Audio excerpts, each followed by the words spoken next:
cadena del valor de las sustancias químicas en la industria hondureña. Presentamos el tema Una mirada al uso de agroquímicos en la agroindustria por parte de la vinculación Universidad-Sociedad de la Facultad de Ingeniería de la Universidad Nacional Autónoma de Honduras. Es un placer contar con su presencia y, por supuesto, contar con la presencia de nuestro invitado, el ingeniero Roberto Villegas, quien será nuestro conferencista en esta jornada. Gracias por acompañarnos y ahora les cedo la palabra a nuestra coordinadora y asesora, la ingeniera Guadalupe Núñez, que nos dará algunas palabras de inicio. Les cedo la palabra, ingeniera.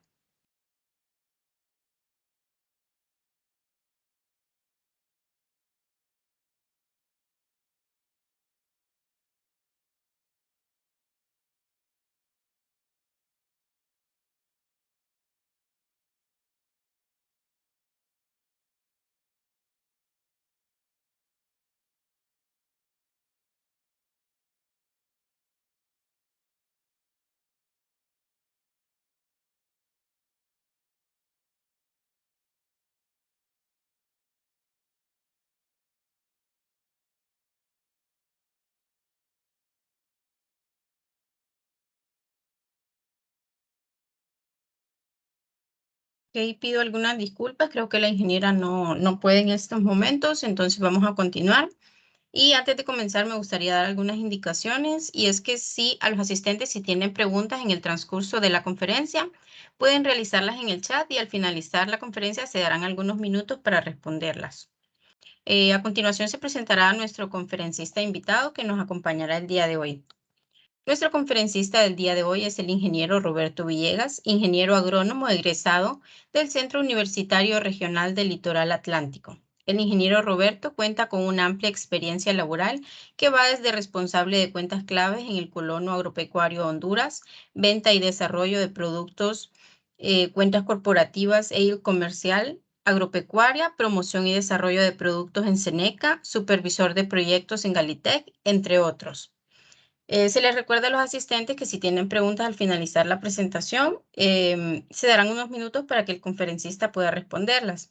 A continuación, le cedo la palabra a nuestro conferencista invitado, el ingeniero Roberto Villegas. Tienen la palabra, ingeniero. Buenos días, Carol, muy amable. Buenos días a todos, espero que estén muy bien. La verdad que cuando recibí la invitación a participar dentro del evento, yo creo que siempre hay cosas que aportar, más ahora que la historia del mundo se marca un antes y un después por cosas que no quisiéramos traer a la memoria muchos. Pero los felicito, la verdad que ejercicios como estos son los que las universidades están llamados a estar haciendo de manera permanente, porque las oportunidades y la dinámica de los negocios y las formas de hacer producir todo, desde la industria hasta la agricultura, están y van a seguir cambiando con el paso del tiempo. En la presentación, como decía Carol, le di por nombre Una mirada al uso de agroquímicos en la agroindustria. Es un tema amplio. Quiero adelantarles que me enfoqué específicamente en un nicho que es en el control de plagas, pero que aplica a todas las demás actividades dentro de la agricultura en el enfoque de la agroindustria. Control de malezas, control de plagas, control eh, de enfermedades, etcétera, ¿no? Para que tengamos una idea y bajo qué parámetros es que se rige esto y los controles y las cosas que se están haciendo en el tiempo. Voy a proceder a subir mi presentación y ustedes me confirman si la están viendo.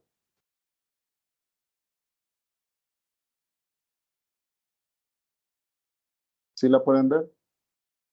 Sí, ingeniero. Ok, muy bien, perfecto. Bien, como les decía, la charla se va a enfocar en el tema Una mirada al uso de agroquímicos en la agroindustria. La agricultura realmente se estima que está enfrentando grandes retos hacia futuro y no es que no los haya tenido en el pasado previo. Sin embargo, ahora el crecimiento poblacional, el incremento de mercados emergentes y la demanda de combustibles más limpios están impulsando fuertemente un crecimiento de la agricultura para las siguientes décadas. Justamente esta semana recibíamos la noticia y creo que eh, si son dados a pasear un rato por el tema de las noticias, esta semana el mundo reportó ya que habitantes, 8.000 millones, ya lo tenemos. Ya somos 8.000 millones de habitantes sobre la Tierra. Y la apuesta estaba en que si iba a ser, ese 8.000 millones iba a salir de China, de Asia o de Latinoamérica. Y según entiendo, el aporte lo hizo Latinoamérica, ¿no? No es de extrañar, somos una región con una alta tasa de natalidad también, y nuestro aporte hicimos a la historia del mundo, al menos desde esta óptica, ¿no? Esa demanda o esa explosión de población en el mundo, evidentemente, requiere cubrir otros parámetros. La población en sí misma tiene necesidades muy variadas y desde luego la principal es la alimentación. De ahí el reto que la agricultura está viendo hacia adelante. Los que estamos dentro de este rubro hemos venido manejando un dato desde hace bastante tiempo atrás, que hacia el 2050 se espera que la población seamos en el mundo, perdón, 10.000 millones de habitantes. No se imaginarán ustedes las demandas de alimentos, de salud, de vivienda, de educación y de tantas otras cosas que van paralelas a una presión poblacional de este tipo en el mundo, ¿no? La globalización, hay un dato que posiblemente ya esté desactualizado ahí, pero lo quise presentar para que se formen una idea. En 1960 se estimaba que habían 2 megaciudades en el mundo. Para el 2015, que ya lo superamos, se estimó en ese momento que iban a haber 26 megaciudades. Les puedo apostar que esas ya están. Crecimiento exponencial que hemos visto en China, por ejemplo, en sí misma, que es una población bastante fuerte, ha hecho un aporte grandísimo, ¿no? a estas megaciudades y otras urbes en el mundo que han crecido. Creo que el mundo viene de pasar una muy buena etapa de crecimiento hasta antes de la pandemia y evidentemente se ha creado una frontera entre la frontera urbana y la frontera agrícola, ¿no? Ahí está el gran pulso en este momento porque muchas tierras que eran de uso agrícola ahora son de uso urbano por la presión, esa presión de crecimiento, como les decía, pone una demanda también en otras necesidades y una de ellas evidentemente es el tema vivienda, industria, etcétera, ¿no?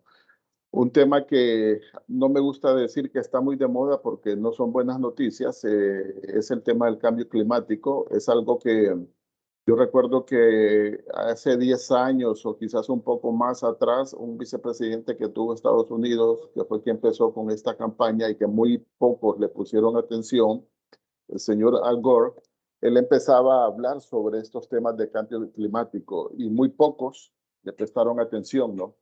El tema es que ahora es un asunto que ya no está por venir, lo estamos viviendo. Nosotros en el país evidentemente hemos visto impactos de esa naturaleza y acabamos de pasar muy recientemente por experiencias nada agradables en el Valle de Sula y otras regiones del país. Y este año, muy recientemente, también esta zona donde vivimos, el Valle de Sula, ha sido muy golpeada en relación a esto, ¿no? Entonces, es una realidad, ahí lo tenemos. Hay un dato por ahí donde dicen que el derretimiento de los polos causará una elevación del nivel del mar hasta de 70 metros. Eh, de nuevo, si siguen las noticias, hace 2 semanas salía la noticia aquí cerca, en Omoa, cerca de San Pedro Sula, y hay áreas que se están perdiendo. El mar está avanzando tierra adentro. Y fíjense que esto no solamente es un tema de que el mar quite áreas habitables, porque también afecta a los acuíferos y afecta a las reservas de aguas subterráneas que dejan de ser agua dulce o potable y se convierten en agua salada, que ni la vuelven apta para el consumo humano y mucho menos para labores agrícolas, ¿no? Lo que ha sido una buena noticia hasta la década de 1950, la expectativa o la esperanza de vida era de 42 años, ahora lo tenemos, en 2021 se estimó que la expectativa de vida en el mundo tenía un promedio de 72 años y fracción, ¿no? Es bueno, la verdad que es bueno, pero también tan bueno es que entre más vivimos, más comemos y más demandamos de otros servicios, ¿verdad?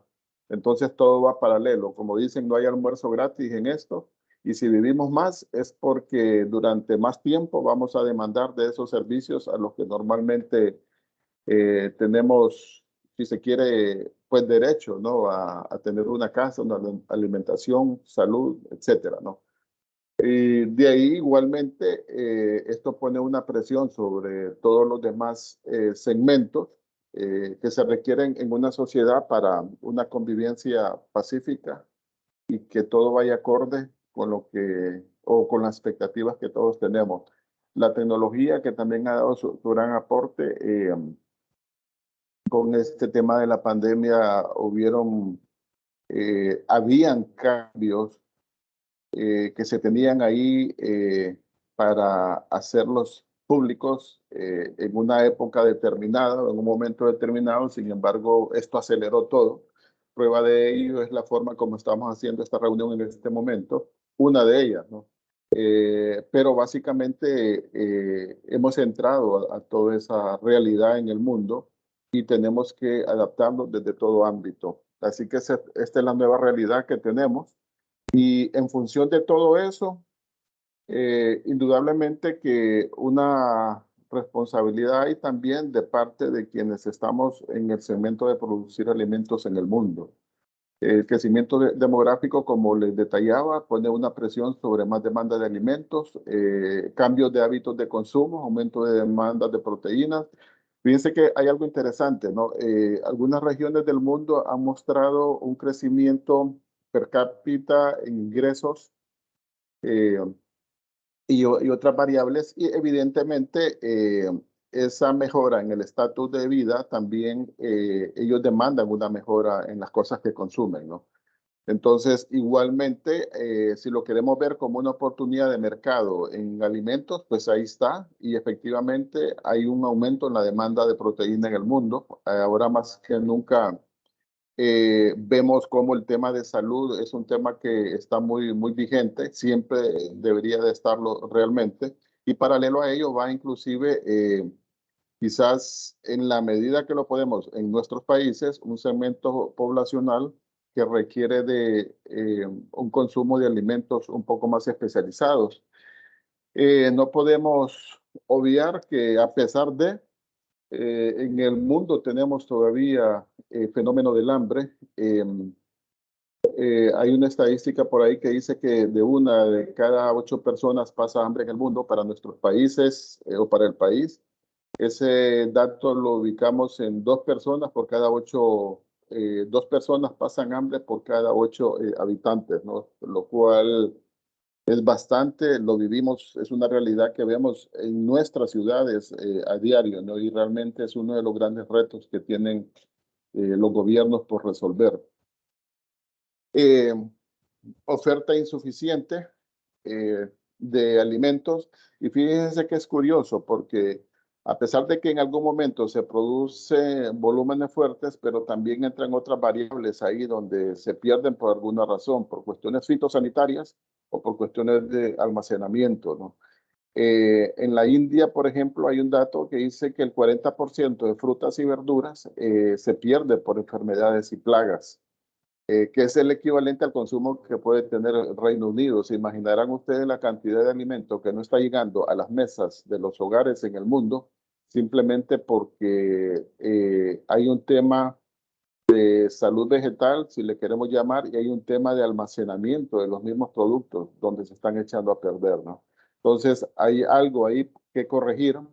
Miraba un documento hace unos días y parece que el foco de la FAO está viendo hacia esas cosas ya, porque en las cadenas de suministro, mucho del esfuerzo que se está haciendo en el campo está quedando ahí en esa cadena de suministro por un mal manejo, poca vida de anaquel, etcétera, ¿no? Rotaciones que posiblemente no sean lo más eficientes posibles si hay una pérdida de alimentos. Y acordémonos que cuando hablamos de agricultura, estamos hablando de productos perecederos, ¿no? Entonces, la oportunidad que tenemos entre cosecha y colocar ese alimento en los hogares, realmente el espacio es poco porque al final, insisto, son productos perecederos que tienen una vida límite de calidad para ser consumidos. Este es un dato interesantísimo. Dice que hasta 1950 se maneja un dato que por cada habitante había punto 52 hectáreas per cápita donde se podía optar que ese habitante tenía un aseguramiento de sus alimentos. En el 2010 ese dato se estimó en punto 20, hemos venido hacia la baja, y en el 2050 se estima que eso va a estar en punto 15 hectáreas, ¿no? Si quieren saber cuál es ese número, multipliquen 10.000 metros cuadrados que tiene una hectárea y lo multiplica por punto 15 y se va a dar cuenta usted en el 2050 cuál es el área con la que cuenta per cápita en el mundo para que sus alimentos lleguen a la mesa, ¿no? ¿A qué se debe esa baja? Hay varios factores. Lo que les hablaba hace un momento, la frontera agrícola y la frontera urbana también está, por decirlo así, haciendo un pulso fuerte en el mundo. Muchas de las áreas que anteriormente eran agrícolas ahora son asentamientos urbanos o industriales. Y les doy un ejemplo, San Pedro Sula. Hay una frase que se ha vuelto muy famosa entre los sanpedranos en el pasado, no sé si la usan las nuevas generaciones, que le decían a uno, andás por la 20, ¿no? Era la 20 calle, que era la última calle en ese momento en el sector sureste, donde era el límite de la ciudad con la frontera agrícola. Ahora esa frontera llega hasta la 33 calle y créanme que está avanzando un poco más hacia allá inclusive, ¿no? Entonces, toda esa zona, el sector sureste de la ciudad era una zona eminentemente agrícola. Ahora hay asentamientos poblacionales e industriales bastante fuertes y eso es lo que se ha perdido en área de producción. En el pasado era caña, es cierto, pero yo recuerdo de niño que habían otros segmentos de personas a menor escala que producían sus alimentos de esas zonas y ahora ya no tienen esa posibilidad. El clima de nuevo no deja de pasar factura. Ahora hay altas radiaciones, lo que nos afecta muy fuertemente el rendimiento de los cultivos. Ahora es muy común dentro de la paleta de productos, como uno le llama, hacer recomendaciones de productos antiestrés. Les tengo una noticia, si pensaban que el estrés solamente se asociaba al factor humano y al factor animal, ahora que también está muy de moda, también las plantas se estresan. ¿Por qué? Porque la radiación, las temperaturas son mucho más altas de lo que teníamos en el pasado, son temperaturas altas sostenibles y eso es lo que está afectando también los rendimientos en los cultivos, a tal punto que la industria de agroquímicos como tal ha tenido que definir productos que contrarresten este efecto de radiación. La producción global de alimentos se estima que tenemos que fajarnos, por darle un nombre, en subir la producción actual para ese momento del 2050, donde se dice que vamos a ser 10.000 millones de habitantes en el mundo. No sé si voy a estar en ese momento, pero el 60% más de producción, hay un reto fuerte para la agricultura y más adelante van a ver un slide donde por qué se ve de esa forma, ¿no? Para tener la oportunidad de darle alimento a esas 10.000 millones de personas en el mundo. Insisto, cambio climático, de hielos, ciclos más cortos de huracanes. Antes en el país hablábamos que cada 20 años se nos presentaba un evento de huracán, inundaciones y eso. Hoy se nos ha cortado dramáticamente a cada 2 años y lo estamos viendo este año también. La radiación, inundaciones, sequías, los bosques se están perdiendo en el mundo y todo eso pone una presión bastante fuerte sobre el tema agrícola y de calidad de vida de los seres humanos en el mundo. Esta representación me gustaría que se la grabaran muy bien. Imagínense que el globo terráqueo lo representa esa manzana. Se tiene estimado que en el mundo lo que es tierra como tal, son 51.000 billones de hectáreas, o 51.000 millones de hectáreas, o 51 billones de hectáreas, perdón. De ese gran total, apenas ese punto color naranja que ustedes ven ahí, que representa el 3% de esas 51 billones de hectáreas, es lo que se considera tierra apta para la agricultura, ¿no? Entonces, háganse una idea de ustedes que esa representación, que es un 3%, de ese 3% tiene que salir el alimento para todo el mundo, ¿no? Entonces, entenderán ustedes por qué entonces organismos como la FAO, la UNESCO y todos los involucrados en la parte de responsabilidad social del mundo, si le queremos dar un nombre, han encendido las alarmas porque si bien es cierto ese 3% es un cálculo, pero también es cierto que ese 3% posiblemente ya sea menos. ¿Por qué? Erosión, pérdida de calidad de los suelos, la frontera agrícola y urbana, como bien les venía explicando hace un momento. Entonces, aquí no queda otra que en ese 3% o menos que quede, que hay un término que utilizamos mucho los agrónomos, elevar la productividad de la tierra. No podemos seguir produciendo alimentos bajo una expectativa de una agricultura tradicional que es muy buena, insisto, es muy buena. Sin embargo, con vistas a darle alimento a todas las mesas en el mundo, que sería en el mundo ideal que todos contáramos con alimentos, pero ya vimos en el slide anterior que hay gente que está pasando hambre en el mundo, ¿no? Y eso es un reto fuerte que va a continuar, ¿no? Y hacia eso está enfocada la agroindustria, a volverse más eficiente para producir sus alimentos. ¿A qué nos lleva esto? Que las tendencias de la cadena alimentaria demanda fuentes sostenibles y seguras de alimentos. Todos queremos comer. Usted se levantó hoy, desayunó y usted por inercia hace que también va a cenar y de repente se tome un bocadillo, un entremés por ahí y usted da por sentado que eso va a ser así. Entonces, y es lógico, pues, es lógico, ¿no? Entonces, tenemos que tener fuentes de alimento sostenibles y seguras en el mundo. Hay un mayor foco en la calidad de alimentos y una nutrición sana. Lo comenté brevemente hace un momento también.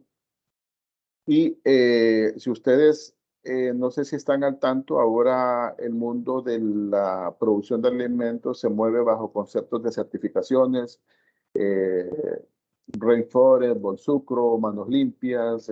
Hay una serie de certificaciones en el mundo que también son muy importantes porque eso nos garantiza de alguna manera que el alimento que consumimos reúne las condiciones de salubridad, de sanitización y de inocuidad que nos garanticen que no vamos a enfermarnos.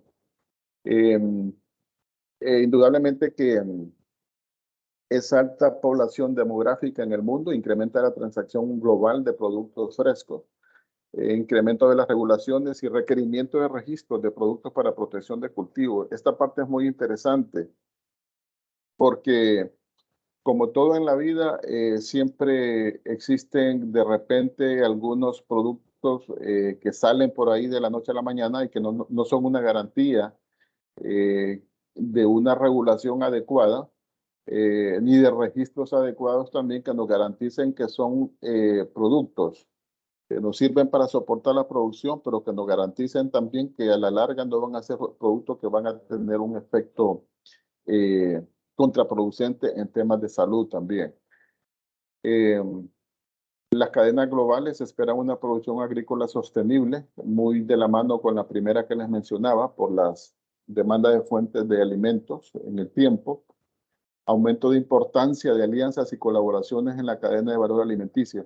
Creo que este punto es bien interesante, ¿no? Porque la agricultura como tal y las nuevas estructuras de hacer negocio es bajo ese segmento de hacer alianzas. Ya nadie es el llanero solitario en la manera de hacer producir las cosas. Me imagino que en otras disciplinas del quehacer social es igual, sino que las alianzas están muy vigentes de tal forma que tenemos que aprovechar el conocimiento y la aportación de la experiencia que se ha ganado en el tiempo a través de diferentes actores en la cadena de producción de alimentos, ¿no? Ejemplos en el país, por ejemplo, a mí me encanta ver ese ejercicio que hacen algunas empresas, cadenas de supermercados, perdón, que van ahora a ser productoras, hacen acuerdos de negocios y el productor ahora sabe que va a producir y tiene un sitio donde va a ir a vender esa producción. De nada servía en el pasado que el agricultor sacaba tomates extraordinarios, sandías extraordinarias, bananos extraordinarios, plátanos extraordinarios y no tenía dónde venderlos, ¿no? Entonces, eso era prácticamente una condena a que se le perdiera o a que su familia tenía que comer eso de alguna forma o la comunidad. Sin embargo, en esto hay que ser claros, al final lo que da sostenibilidad a la dinámica de las sociedades son las transacciones económicas de negocios y estoy seguro que nadie va a poner un negocio para perder. Entonces, el aseguramiento de mercados pasa por mucho de esto y ahora muchas de las cadenas que tenemos en el país están bajo esa prospección. Sin embargo, hay que decirlo, por esa presión que hay ahora en la disminución de áreas de agricultura, también estas cadenas tienen que salir a un aseguramiento del producto que van a tener en sus anaqueles, ¿no? Porque si no, otro les puede comer el mandado o eso se va extra fronteras, ¿no? Entonces, pone en riesgo la seguridad alimentaria nuestra como país. Pero hay avances en esto, creo que se podría hacer mucho más y confiamos que así va a ser para que el alimento no falte en el mediano o largo plazo acá en el país tampoco. Innovación, esto es importante, les hablaba, ya nadie puede darse el lujo de entrar a temas de producción si no integra dentro de esa ecuación la productividad. Y no es más que sacar más alimento por cada unidad de área. Si ese punto 15 de hectárea que le corresponderá a usted en el 2050 no eleva la productividad, usted va a tener un gran riesgo de que en algún momento ese desayuno, almuerzo y cena de repente solo sea desayuno, o solo sea almuerzo, o solo sea cena. Y confiamos que al menos sea una vez, ¿no? Porque la productividad está muy ligada a todo esto también.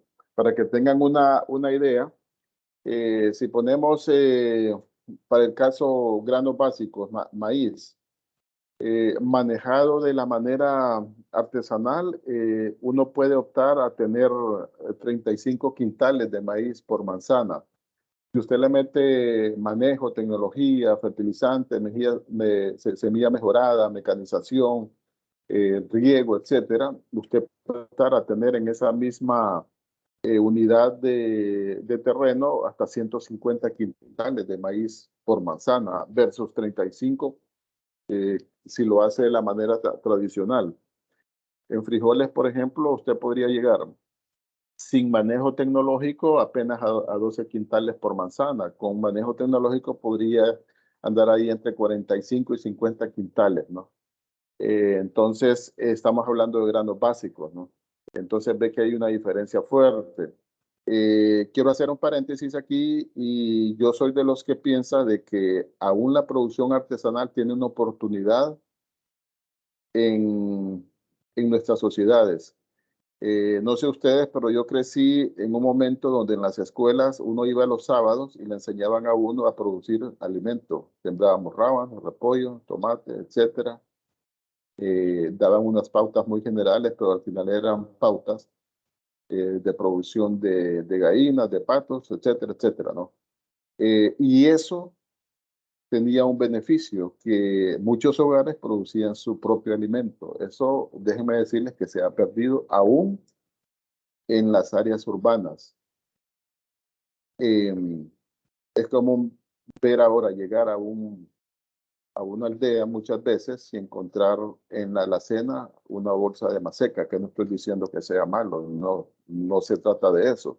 Pero en una zona rural uno esperaría encontrar grano almacenado, tortillas de maíz puro, como decimos, y por eso es que nos encanta muchas veces andar en la zona rural a todos porque tenemos acceso al alimento puro, ¿no? Entonces, pero si ya queremos trasladar eso a nivel de sociedad o de población en el mundo, tenemos que salirnos de ese esquema e irnos a un esquema de producción más tecnológico para tener la posibilidad entonces de dar alimentos que esta explosión demográfica está demandando. ¿A qué nos lleva esto? Bueno, fácil. Aquí empezamos a entrar al tema que quizás les interese. que obliga a la agroindustria a empezar a hacer investigación entonces y sacar bajo qué parámetros esa productividad puede ser efectiva. El descubrimiento de moléculas pasa por todo un proceso, hay que comprobar la eficiencia, la economía, la calidad, para tener un aseguramiento que el producto o el agroquímico que está saliendo al mercado cumpla con toda la normativa de cuidado ambiental, de cuidado a la salud y de protección al cultivo, ¿no? Entonces, eso en esta presentación se ve apenas en 4 pasos, que en el tiempo eso puede durar hasta 10 años, ¿no? Lo desafiante tarea de transferir tecnología en soluciones que sean viables, porque no solamente es sacar algo y que económicamente no sea asequible, ¿no? Tiene que ser soluciones para la agroindustria o para la agricultura en general que también representen una solución económica, que tengamos un aseguramiento de la calidad en el alimento y que realmente podamos cubrir nuestra demanda de alimentos como tales, ¿no? Para que tengan una idea, aquí hay una esquematización de lo que significa el desarrollo de nuevas moléculas para el campo agrícola, ¿no? Desde la investigación hasta llegar al mercado. La investigación, la parte que les apasiona, estoy seguro, la parte química, la parte biológica, la parte bioquímica, y hay otras disciplinas que tienen que ver dentro de este contexto. Eso lleva más o menos unos 3 años y fracción. También, permítanme, quiero ver si saco el puntero para aquí. Perdón que no lo había utilizado.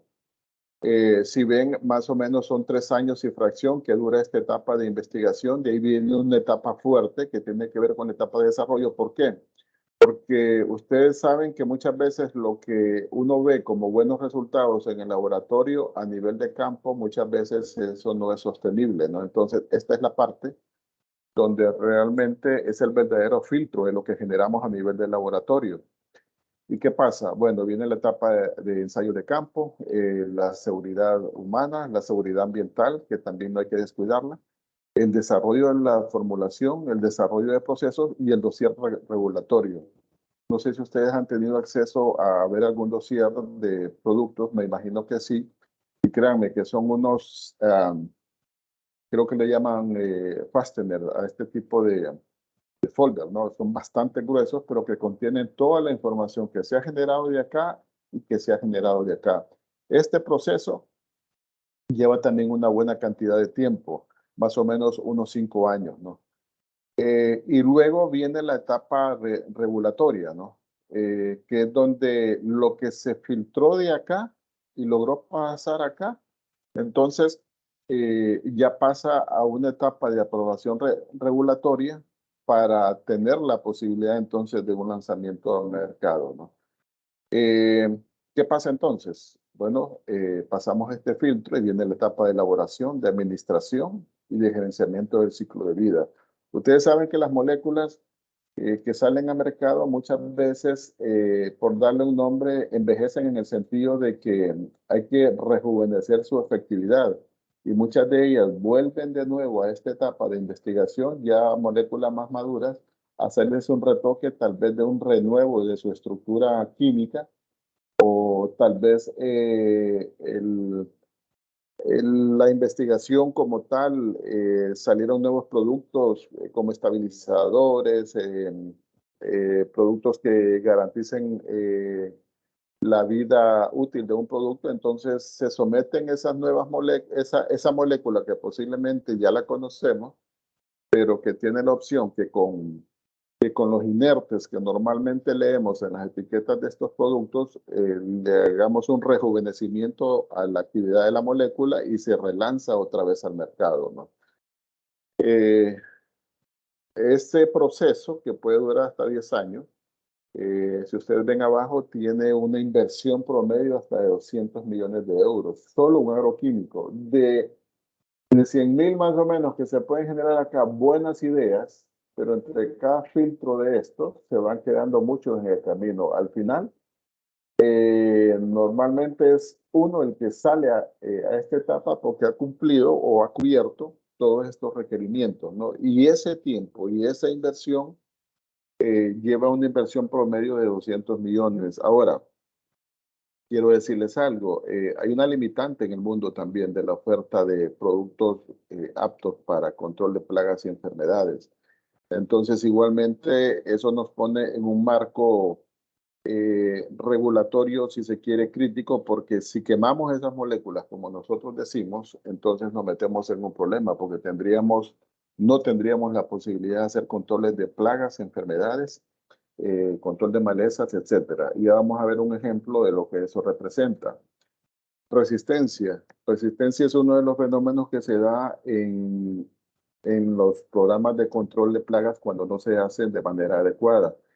Se considera que es uno de los problemas más severos asociados al uso de plaguicidas, dada la creciente potencialidad de las plagas a volverse más tolerantes a una amplia gama de productos. Esto, caballeros y damas, esto es crítico, ¿no? Porque si nosotros acudimos a hacer programas de control sin un criterio técnico adecuado, la plaga como tal se vuelve resistente porque al final es un ser vivo, tiene respuestas biológicas a su entorno y muy posiblemente él pueda mutar y volverse resistentes. Y vamos a ver más adelante en un slide cuántas moléculas en el transcurso del tiempo han caído en esa categoría y hay cultivos que se han visto muy comprometidos por la escasa posibilidad que tienen de contar con productos para control de plagas.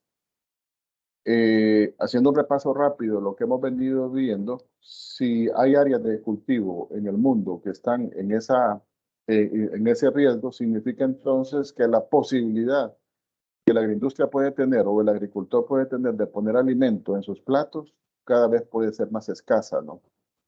El ejercicio que hacemos todos los que vivimos en las ciudades y no hace la vinculación de lo que cuesta llevar ese alimento a los anaqueles de los supermercados, créanme, y los reto, vacíen un supermercado un día y vayan al siguiente día y vean si han crecido más tomates o más repollos o más coliflor o más rábanos o más plátanos. Eso viene de algún lado y eso viene del campo, ¿no? Entonces, el aseguramiento de estas cosas es el aseguramiento que esos productos alimenticios aparezcan en los anaqueles de los supermercados. Una población de insectos es considerada resistente a un insecticida cuando los individuos que la constituyen han desarrollado la capacidad para no ser afectados por la aplicación de esta clase de ingrediente activo. Y esto es real, ¿no? Hay pruebas no solamente en el tema de insectos, que es el ejemplo que nos ocupa en esta presentación, también se da a nivel de enfermedades, hongos y bacterias, a nivel de plantas también. Hay ciertos principios activos que han perdido efectividad y por ahí viene esa gran presión, entonces de volverse más técnicos para el manejo de estos productos y no quemar las armas que tenemos. Hasta 1991 se habían documentado 504 especies de insectos resistentes a uno o más plaguicidas. Miren qué interesante esto, ¿no? En condiciones de campo. Actualmente se estima que ese número ha crecido a 525 especies de plagas, ¿no? Que son potencialmente peligrosas porque no están respondiendo a tratamientos químicos de las moléculas con las que se ha contado para su control. Y en esto hay que ser honestos. Mucho de esto pasa también por la manera descuidada en que ciertos productos se han manejado, ¿no? Uno de los retos que los que estamos en este campo de la agronomía y lo que tuvimos la bendición de pasar por un aula universitaria es que esa transferencia de tecnología a veces no está llegando con la celeridad, el ímpetu que se debería. Entonces, todavía tenemos muchos agricultores que hacen un uso, si se quiere, yo no sé si va a caber el término, tal vez descuidado, pero sí antojadizo, tal vez sea la manera más correcta de manejarlos a nivel de campo. Que aquí quiero decirles algo, ¿no? El alimento más seguro que usted puede consumir que usted produce en su casa. Usted tiene control de qué tierra, de qué semilla, de qué fertilizante, de qué plaguicida, en caso que lo necesite. Ojalá nunca lo necesitara realmente, seamos honestos en esto. Y si lo necesitara, usted lo utilizara bajo un espectro de un manejo técnico que le garantice que al final esa fruta o ese tubérculo que usted va a cosechar en su casa no lo ponga en riesgo a usted y que va a cumplir al final eh, la función de alimentarlo, ¿no? No de convertirse en un problema de salud para usted y su familia, ¿no? Fuera de ese ámbito, de lo que es el hogar y todo eso, que no tenemos control de lo que se está haciendo, ahí es donde los certificadores pasan a tener una labor muy importante y son quienes nos garantizan que de alguna manera ese alimento, de nuevo, que encontramos en los anaqueles de los supermercados, haya cubierto las expectativas de manejos técnicos y de control de plagas. Y quiero mencionarles algo. Uno habla de control de plagas, control de malezas, control de nematodos, que son otras plagas por ahí a nivel de suelo. No habla de erradicación. Del 100% de una población de plagas, siempre hay un porcentaje de individuos que no responden a los tratamientos químicos. ¿Cuál es la situación entonces? Ahí es donde viene la ciencia.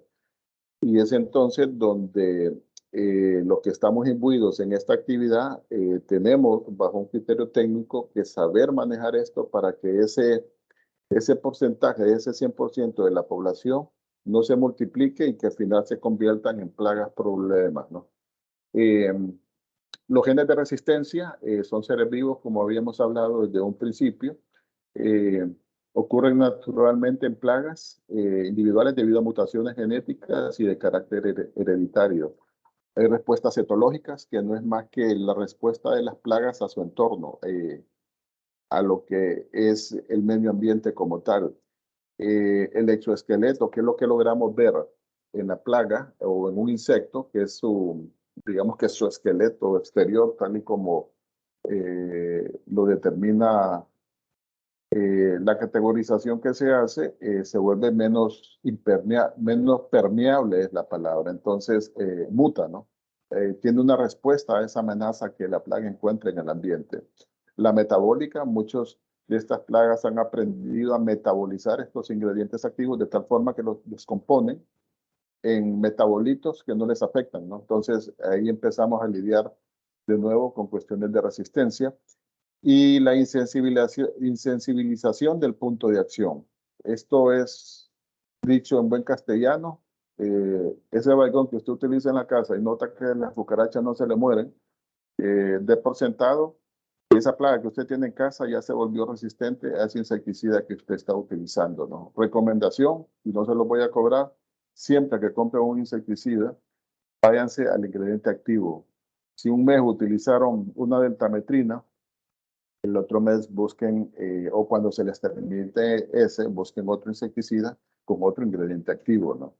¿Por qué? Porque en esa rotación de ingredientes activos garantizamos que el control que yo voy a hacer en mi casa va a ser el esperado, ¿no? Y acuérdense que es control. De nuevo, el 100% de la población, algunos individuos van a quedar por ahí, pero que esos no les quiten el sueño, ¿no? Ojalá que se queden fuera de casa, ¿verdad? Y aquí hay una estadística, si se quiere, de los casos de resistencia de insectos. Desde el año 1908 hasta la fecha se había catalogado, si nos vamos a los extremos, 1908 apenas una especie con condiciones de resistencia a los plaguicidas. Si nos vamos a los 90, damos este salto, hay 504 especies que se han reportado ya con resistencia. Y mirábamos un dato anteriormente que este número ya ha subido a 525, entonces esto va en aumento, ¿no? Esto igualmente, como les repito, enciende las alarmas para no perder el control de los cultivos que tenemos a nivel de campo. La famosa revolución industrial ocurrió ya por los años 1760, se intensificó a finales de los 80 y ya en los 90 ya vimos un incremento de toda la actividad, de toda la actividad humana en el mundo. Indudablemente eso puso presiones sobre también llevar alimento a las mesas, pero en eso hubo un precio que pagar ¿Y de qué productos estamos hablando? En los 40, el famoso DDT, no sé si algunos lo han escuchado, muchas veces se utilizó este producto para control de plagas de interés público, zancudos, mosquitos, etcétera. El Canal de Panamá dicen que en el momento de su construcción asperjaban esto de manera fuerte, ¿no? Porque las condiciones en la construcción de esa obra en Panamá requirió de un esfuerzo enorme, no solamente a nivel de lo que es ingeniería, sino que a nivel de salud pública también. Resistencia, miren, organofosforados, clorpirifos y temefos, esta que ha sido una molécula, o fue una molécula de primer orden para el control de plagas, zancudos y esto, las famosas abatizaciones que hace el Ministerio de Salud nuestro, buena parte de esos productos, el ingrediente activo con que vienen es este amigo que tenemos aquí, el Temefos. Clorpirifos, una molécula que de hecho ya está prohibida en muchas latitudes. Los certificadores se encargan de que estas cosas no aparezcan ya dentro de un programa de manejo de control de plagas por un tema de restricción muchas veces y otros porque definitivamente la plaga ya no responde a sus aplicaciones. Los carbamatos, carbadil y carbofurán, que es un grupo de insecticidas que han estado por ahí, también reportan resistencia. Los piretroides, que son cipermetrinas, bifentrinas, landacialotrinas, etcétera, con resistencia también. Y los neonicotinoides que en los últimos tiempos han estado en la plataforma de discusión y porque han tenido mucho que ver, hay que decirlo, con el tema de la muerte de abejas. Esto ha llevado a la agroindustria a volverse muy especialista en el tipo de activos que está lanzando al mercado para protección de la fauna doméstica, digamos, o de los insectos polinizadores que son los que al final nos ponen la comida en el plato. Y esto, quisiera hacer énfasis en esto, ¿no? Cada vez que ustedes ven una abeja que anda por ahí en el patio de su casa, cuídela. Cuídela porque de ese insecto depende en buena medida que el alimento llegue a los platos de los hogares en el mundo, ¿no? Porque son los polinizadores. Hay todo un proceso por ahí que ojalá que en algún momento tengamos la oportunidad de ver algo de eso, pero ese tomate, ese chile, esa comida que llega a su plato, los insectos tienen mucho que ver en eso, ¿no? Son los grandes aportantes de todo ese proceso y los que al final se llevan los aplausos porque son los que hacen el trabajo más fino. Las abarmectinas y los reguladores de crecimiento, que son otro grupo de insecticidas ahí que también han entrado dentro de esta etapa. Quiero insistirles, me han escuchado decirles insecticida, pero también estas cosas, este mismo escenario que les planteo es un escenario muy similar que está pasando también desde el punto de vista de control de enfermedades. También, ¿no? Control de malezas, también están pasando algunos fenómenos como estos, y la industria permanentemente tiene que estarse reinventando para contrarrestar estas cosas. ¿Qué nos obliga a esto? A que nos reinventemos entonces. Si afuera se ha convertido en un reto producir, entonces vámonos hacia adentro. Y aquí es donde ustedes ven los famosos invernaderos, que no son más que poner barreras físicas entre los cultivos y su entorno para tratar de minimizar el uso de agroquímicos y realmente es que se ha logrado. En Comayagua, en muchas zonas del país, oriente, occidente, mucha gente ya tomó estas opciones de producción, que de hecho son una de las formas más nuevas de hacer producir los campos, poniendo barreras físicas y eso baja enormemente la cantidad de presión de plagas y de enfermedades inclusive, ¿no? Son costos más bajos, se obtienen mejor días control y mejores cosechas, menor carga química, importantísimo. Hay espacio para depredadores y parasitoides, ya van a ver una filmina sobre eso, vegetales y frutas más aptos para el consumo. Y insisto en este tema de la certificación, porque ahora hay mercados, es decir, las empresas o la agroindustria como tal, la única opción que tienen para llegar a hacer negocios en ciertos mercados es que se ajusten a los criterios de uso de moléculas que ellos mismos determinan que se tienen que usar. Por ejemplo, hay una certificación que manejamos en el país, en agroindustria, que se llama Bonsucro. Ellos le ponen la cantidad de ingrediente activo por unidad de área que usted tiene que manejar en el año, ¿no?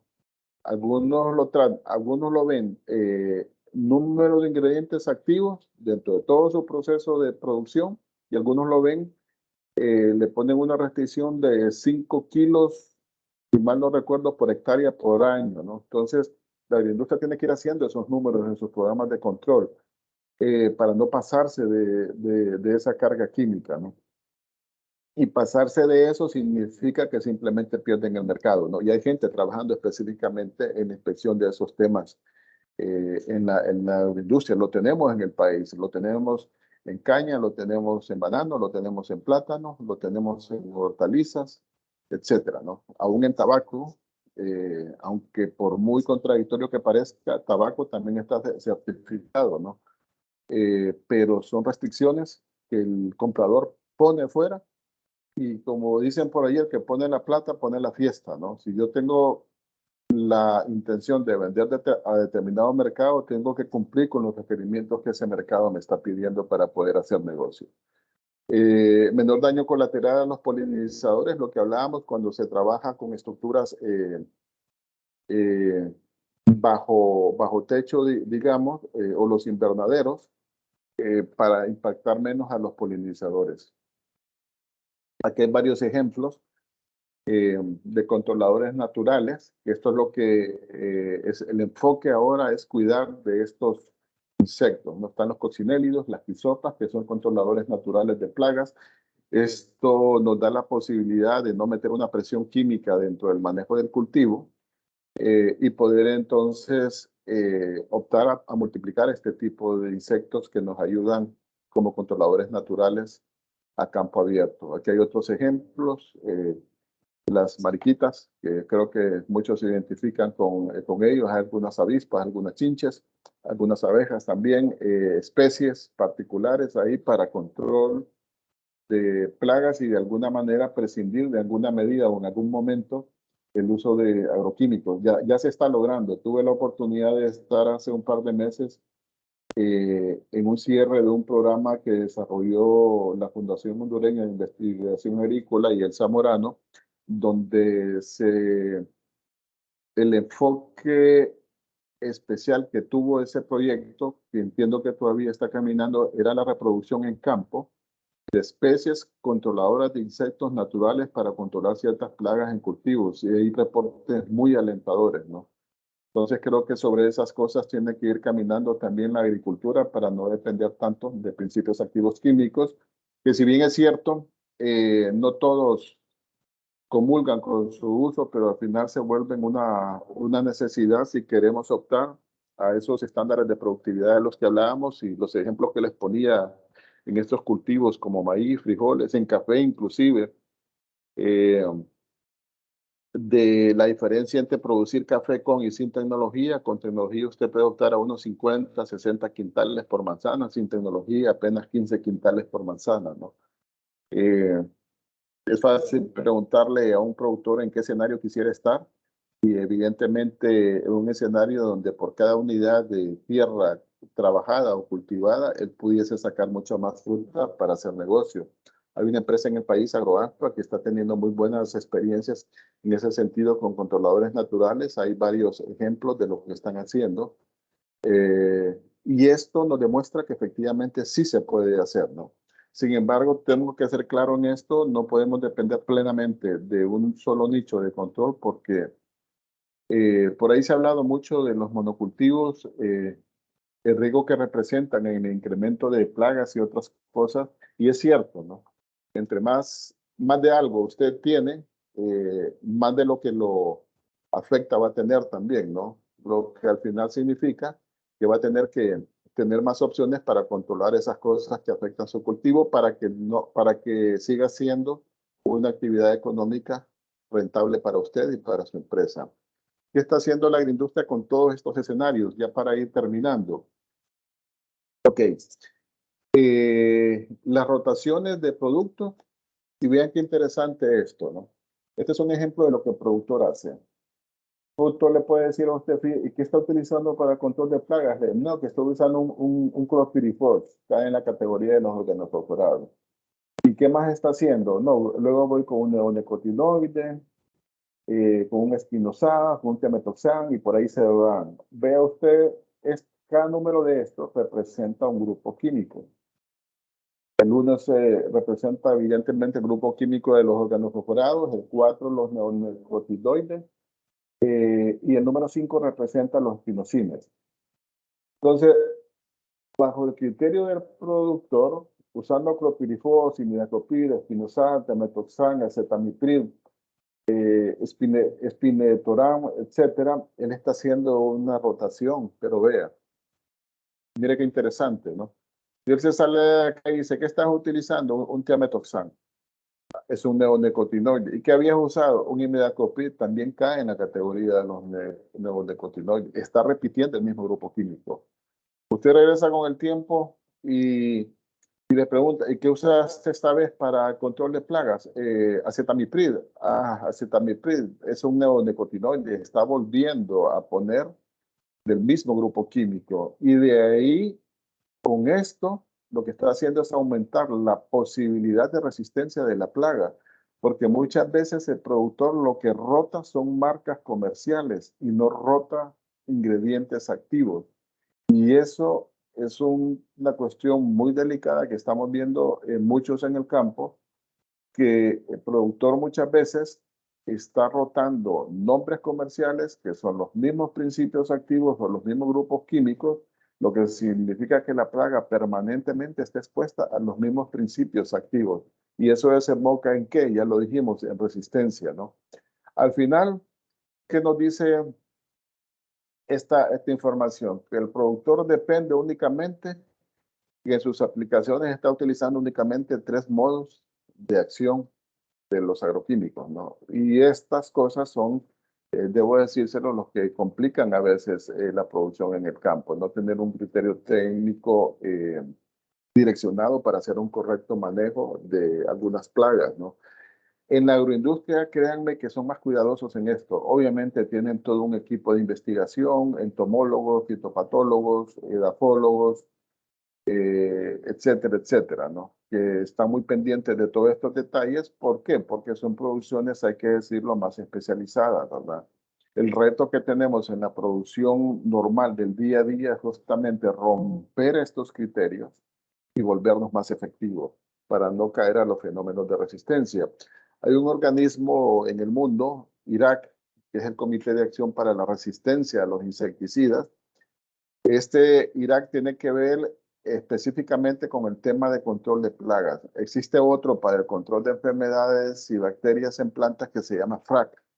Y hay otra organización en el mundo como esta que también se llama HRAC, que tiene que ver con el tema de herbicidas. En este caso nos ocupa, por el ejemplo que tomamos para esta charla, el IRAC, que es el Comité de Acción para la Resistencia de los Insecticidas. ¿Qué es lo que hacen ellos? Hay un panel de científicos que estudian todas las moléculas habidas y por haber en el mundo, los grupos químicos a que pertenecen, y ellos sacan las recomendaciones para cada cultivo de cómo tiene que utilizarse y bajo qué criterios. Y aquí algunos ejemplos, ¿no?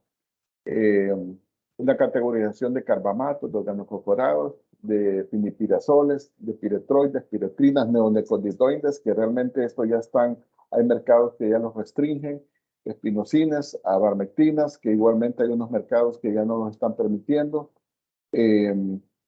cloropicrina, etcétera, ¿no? Entonces, lo que este staff de científicos en el mundo hace es determinar cuál es la mejor condición de rotación de ingredientes activos para control de insectos, en este caso, que usted puede hacer en su cultivo. Y la agroindustria se apoya mucho en los criterios de este staff de entomólogos y de científicos en el mundo para hacer una correcta aplicación de esos productos en sus cultivos, ¿no? Aquí hay otros ejemplos de productos, de ingredientes activos, y vean que también están considerados hasta los biológicos, los Bacillus thuringiensis, que en algún momento se vuelven en una herramienta muy importante para control de algunos lepidópteros en campo. Hay algunos cultivos que lo están haciendo. Conozco banano en algunos casos lo ha tenido que hacer. Palma inclusive tiene algunos controles donde se basan sus producciones, perdón, o sus programas de control de ciertos lepidópteros en este tipo de controladores biológicos, ¿no? Y como ven, hay una serie de activos donde se dictan las normativas, cómo tiene que utilizarse para que el fenómeno de resistencia no se haga presente en los campos de producción y que nos comprometa la producción entonces de los cultivos que tenemos. Sigue el ejemplo, las diamidas, el bifenazato. Y quiero decirles algo, ¿no? En el caso de nosotros que estamos al frente de las producciones o de las asistencias, ya no llegan como productos terminados, evidentemente, ¿no? Y al final les quiero plantear algo porque en todo esto creo que hay oportunidades para ustedes y para el país también, donde esos espacios todavía siento que no se han abierto, ¿no? Esta foto se las quise poner ahí y si siguen las noticias, no tengo que decirles de dónde se trata, ¿no? Este es uno de los fenómenos sociales, si se quiere, que se está dando en el mundo. Nosotros lo estamos viviendo en unas costas cercanas a San Pedro Sula y es una realidad, ¿no? Aunque es basura doméstica y de repente viene uno que otro bote de agroquímicos por ahí, no me extrañaría. Yo hubiese hecho un estudio de qué es agroquímico y qué es qué. Pero realmente hay un problema que resolver acá, ¿no? Y son los famosos envases de desecho, los de primer uso, los de un único uso, que son los que están complicando los ambientes en el mundo, ¿no? Hay quienes han dicho que va a llegar un momento que en el océano va a haber más plástico que peces, ¿no? Y eso, sinceramente, no es nada agradable escucharlo. Ahora, la industria como tal o la industria de agroquímicos como tal también ha enfocado una responsabilidad sobre esto. Conste, esto solo se los puse como un ejemplo de lo que representa la no recolección o el buen manejo de plásticos en las zonas urbanas y en el campo inclusive, ¿no? Ustedes saben de dónde proviene esta basura. Ha sido un tema de tiempos en el país y que todavía no se ha resuelto, ¿no? Si lo enfocamos en la agroindustria o la industria de químicos como tal, eh, se trabaja con un programa que se conoce como Campo Limpio, que es un programa, tal y como aparece ahí, de manejo de envases vacíos. Eh, Es una solución ambiental a los envases vacíos de plaguicidas que se utilizan en la agricultura. CropLife Latinoamérica impulsa este programa en 18 países. Esto no solamente es local, como pueden ver, se maneja a nivel de Latinoamérica. El programa es ejecutado por asociaciones nacionales con la participación de fabricantes, importadores, autoridades, distribuidores y agricultores. Este programa está caminando en el país. Recientemente se hizo un relanzamiento de este programa de Campo Limpio, donde se van a tener 7 centros mega recolectores distribuidos en la geografía del país, y a su vez estos van a tener unos recolectores satélites, por así decirlo, donde se van a captar todos los envases que se están generando en el campo por actividades de producción. Y déjenme decirle que esto no solamente abarca a la agroindustria como tal. Aquí también se está haciendo una vinculación entre el agroservicio, que le llamamos nosotros, que es el que expende los productos químicos a nivel del productor con áreas más pequeñas, para lograr con centros de recolección mucho más pequeños capturar todo esto. Ya se está haciendo, sin embargo, se está intensificando esto. Y ya les cuento un poco por qué.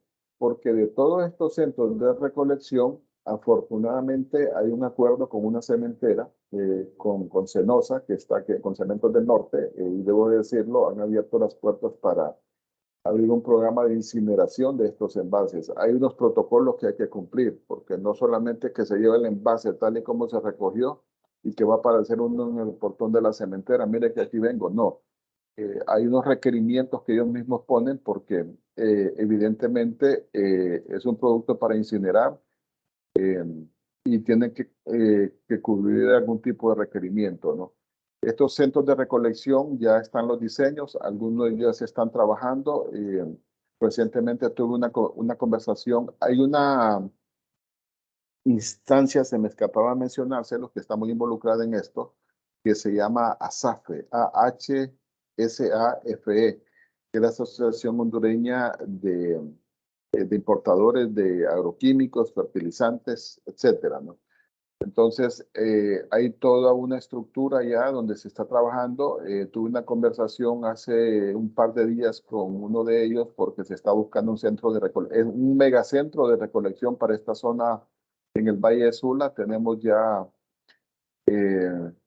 digamos que identificado un sitio por ahí para hacer una estructura como esta, ¿no? Que nos permita hacer toda esta recolección de envases y una vez que se tengan debidamente almacenados y de la manera como la cementera lo pide, trasladarlos para incinerarlos. Para ellos les sirve de combustible en unas calderas que manejan para la producción de cemento, ¿no? Esos requerimientos que les digo, ¿qué es? Hay un concepto que no sé si algunos de ustedes lo han escuchado, que uno llama en el campo el triple lavado. Una vez que usted termina su producto, tiene que hacerle tal y como lo define, lavarlo 3 veces, ¿no? Tratando de sacar todos esos residuos que hay en los envases y volviéndolos a reutilizar. Como verán, este es un ciclo que nunca se rompe porque en el campo siempre se están haciendo uso de productos químicos de una u de otra manera, ¿no? Entonces esto hay que estar haciendo. Lo que se quiere es que esta agua de limpieza, por así decirlo, de envases, no caiga a ninguna fuente, ¿no? Entonces esa agua se está reutilizando. Yo conozco operaciones de agroindustria donde el agua de lavado de los tanques de aplicación, esa agua no cae al suelo como tal, sino que tienen unos espacios debidamente diseñados donde esa agua se recolecta y se está reutilizando al siguiente día para la preparación de las mezclas que se van a utilizar, ¿no? De tal forma que ese volumen de agua, evitar que entre lo más posible a la naturaleza como tal. Debo ser honesto, hay sus excepciones.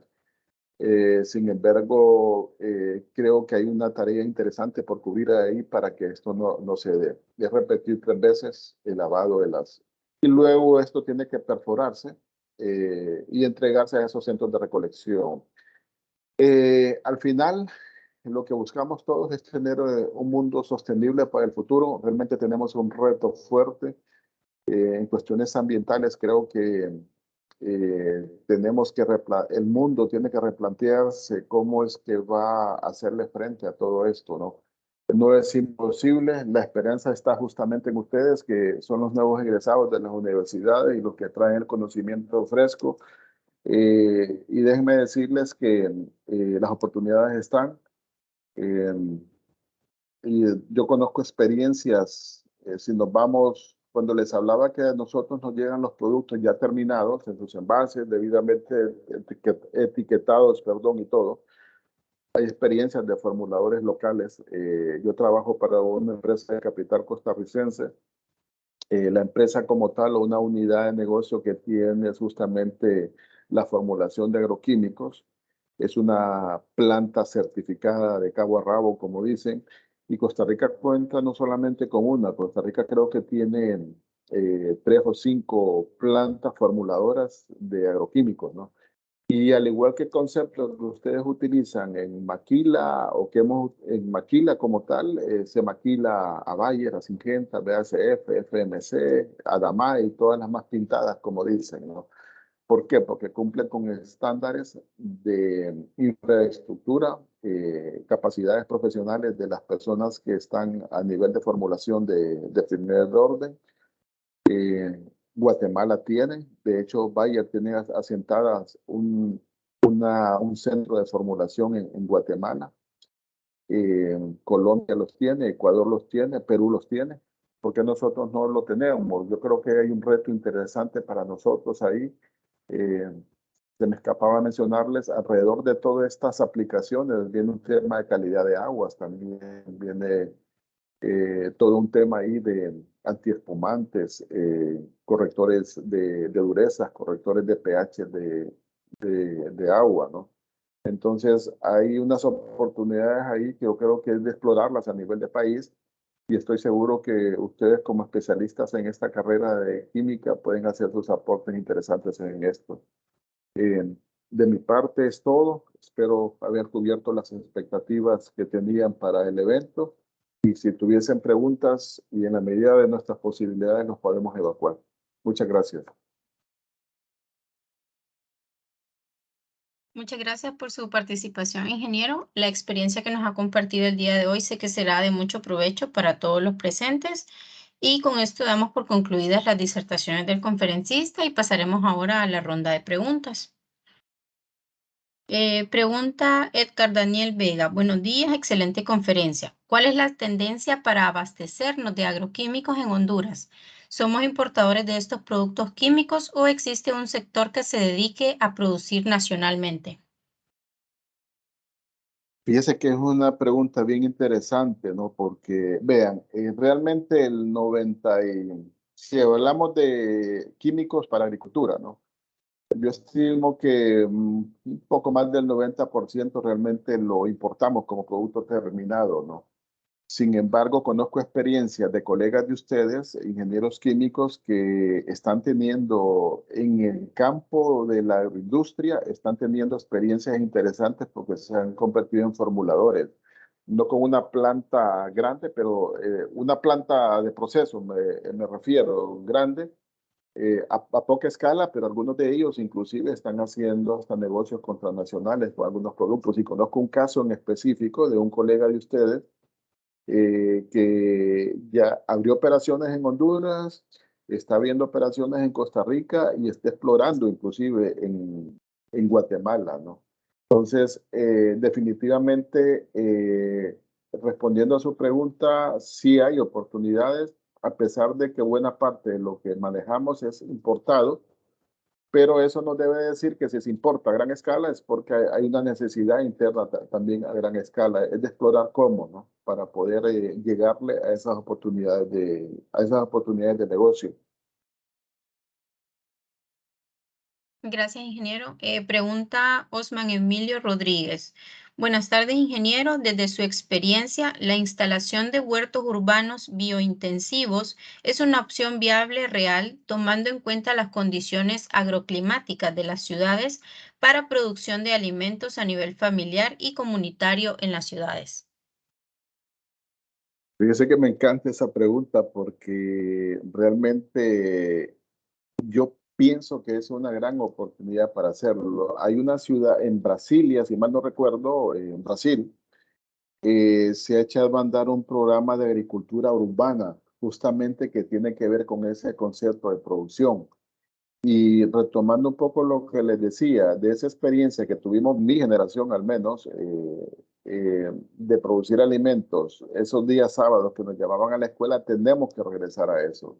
Y para mí sí existe esa posibilidad y esa oportunidad. Y déjeme decirle, cuando yo les decía que el alimento más seguro que usted puede consumir es el que produce en su casa, es porque usted sabe cómo lo está manejando de primera mano, no que lo llegan a contar, usted lo está manejando de primera mano. Entonces, sí, la respuesta es sí, definitivamente yo creo que hay una gran posibilidad ahí de poder orientar una agricultura, por darle un nombre de tipo urbano, para gestionar el alimento que consumen las ciudades.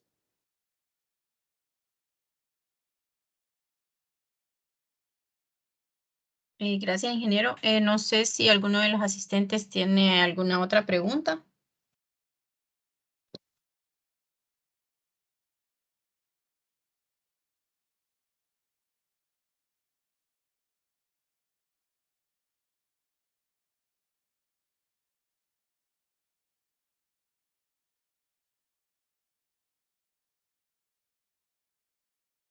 Creo que no hay más preguntas, entonces en ese caso, con esto daríamos por concluida la ronda de preguntas y agradecemos su presencia el día de hoy y los animamos a seguir participando en las próximas actividades que se desarrollarán durante la semana dedicada en especial a la cadena de valor de las sustancias químicas en la industria hondureña por parte de la vinculación Universidad-Sociedad de la Facultad de Ingeniería.